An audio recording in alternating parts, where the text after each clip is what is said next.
Hi, everyone. I'd like to introduce you today to Loraine Walker, aka Miss Rainie, from the Starkville Public Library. Loraine hosts her library's Miss Rainie's Virtual Storytime, an on-location storytime program, which usually fits within the theme of the book that she's reading and usually involves animal guests as well. So without further ado, let me introduce you all to Loraine. Hi, Loraine, welcome. Hi, I'm so glad to be here with y'all today. Well, I just think that this is such a creative and entertaining idea, and I know that I have thoroughly enjoyed watching your story times. Can you tell us a bit about your program? It looks like it's very popular. Yes, well,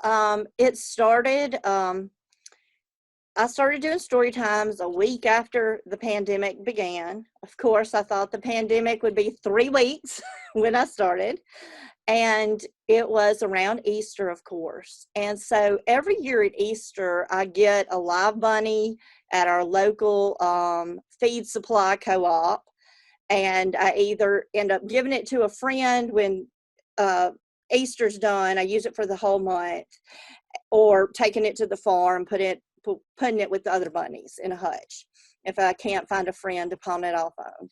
And so that's how I started incorporating live animals in my virtual story times. I'd use puppets for the first 4 or 5, and people just went wild for me using animals. So after Easter was over, I thought, well, why don't I go out in the cow pasture for a few? And I went up from a couple hundred views to a couple thousand. So I realized, well, this is really making an impact. The kids really love the live animals. So I just kept doing it. I've done it with llamas, donkeys, baby skunks, peacocks, anything you can think of that I can find around here. I'll do a story time with, and I can find a book that goes with it. Right now, y'all can see I'm wearing my Hocus Pocus shirt and my earrings. I've been doing Halloween story times with for the entire month of October, and you'd be surprised. You can find Halloween books that have cows in them. There are lots of Halloween books with pigs and chickens. So I'm still able to incorporate my animals, and I've been incorporating some more domestic animals, some cats and dogs and things like that I borrow from friends. Well, that's fantastic. What can you tell us about your technology setup? How are these story times recorded and edited, etc.? Well, I really don't edit. I have a little Bluetooth clicker to start it and stop it, so I don't have to do anything editing that way. When I first started, if there was a mistake or a donkey knocked over the camera, like I would restart the story time and redo it. No more. That's just part of the fun now. I don't have the time or the patience to redo the story times. And the kids seem to think it's funny. A lot of times they seem to think I fall over and not the camera, so they think it's hysterical when it gets like that. So that's just part of it. But I just use my iPhone, and I use a cheap little tripod that came with the clicker. And I do have to pre-record them, though, because we do not get great cell service out in the country. I tried to do them live. They won't upload. So I do have to pre-record them, and then I do them that morning. Then I come back to town before I go to work, and I have some good fiber internet, thank goodness, and it takes like 2 minutes to upload, and then I head into work. So it's been a good process. That's great. And how do you plan for and organize these story times? Do you storyboard, or how do you organize? I do actually plan it out by animal, so I don't have 5 chickens in a row. I just keep kind of a roaming stack of different animal books that I know I'll have access to. Like today, I had to be in the I had to be in the pasture with the mama cows and the baby calves because they were moving cattle to market, and that was the only pen I could be in. So they were moving hundreds of cattle to market. So there are practical considerations for me, as far as, you know, being on working ranches and working farms. I have to make sure that I'm able to get to the animals. So I try and have backups if I can't go out there that morning, what else I can do on that ranch or that farm. So it's just, it's all fun, and things don't always go to plan. So I've just learned to roll with it. And I think that's the most important pandemic lesson, especially for librarians. I was always very structured, very planned out, had every story time planned out, like for the month in advance. I just take several book options with me so I can do one of many things when I get out there and hope it works. I bring my umbrella. I've done it in the rain. You just, whatever happens, happens. Just roll with it. That's really good advice. Roll with it and have a contingency plan. Yes, for sure. Well, how do you market your Storytime program? I believe I found the first of your Storytime videos on a library programming group in Facebook, which then led me back to your library's Facebook page. Yes, I try to share them in teacher groups and library groups, so other libraries and are able to share the content, because I know the reason I started that is because the first library that shared our post were in Brooklyn, and the librarians that talked to me, they were confined to their apartments. They couldn't get out, they couldn't do anything, and their story times, you know, they just had a white wall basically as a background, or maybe, like, you know, hung up a tapestry or something, but that was it. They weren't able to get out, and it was just something different that they wanted to be able to share with their kids.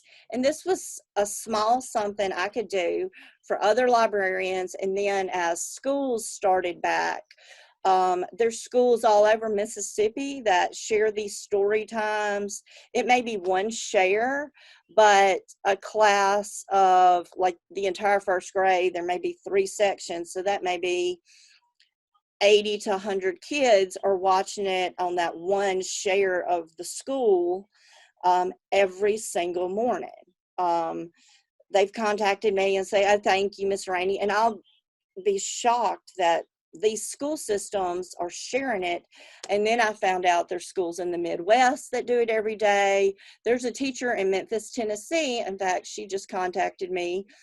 She shares it with her classroom every day, and I'm going to do a special nighttime virtual story time for her kids. She's having a nighttime event October 29th, and I'm going to dress up as a witch and do Room on a Broom and do something special for them, which I'm always happy to do like a special interactive Zoom story time for classrooms and kids.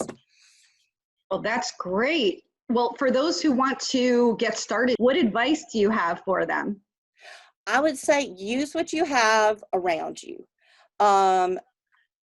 You may have, if you live in a city, go where there's cool graffiti. I did a couple. We had a student area here where Mississippi State University is, where students live. There were a couple cool places where they had painted that I used for 2 or 3 of my story times, I think, as backdrops.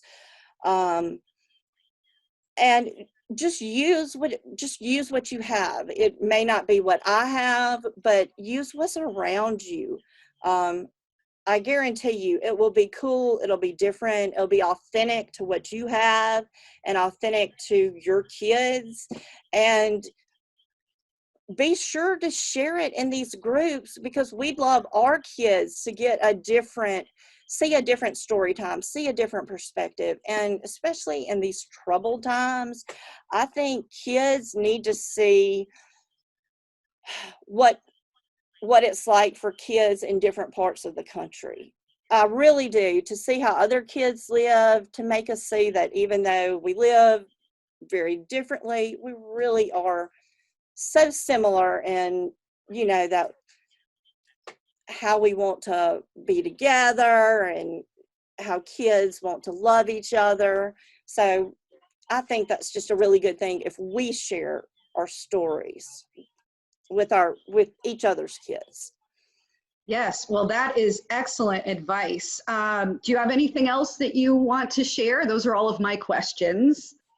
Just that I'm so excited about everybody that's contacted me, and it's been so nice that I've been able to talk to this network of people during the pandemic and talk to all these other librarians and know that I'm not alone out here and know that they're going through this too. And I have been able, the past 3 weeks, I've started going into the school system, getting to do in-person story times again with my 3 and 4-year-old groups. We're social distancing, and next week I'm starting, there's a small park just right across from the library. I'm going to do my regular story times, socially distanced at the park, at Fire Station Park, but I made a commitment to my children. So there will be a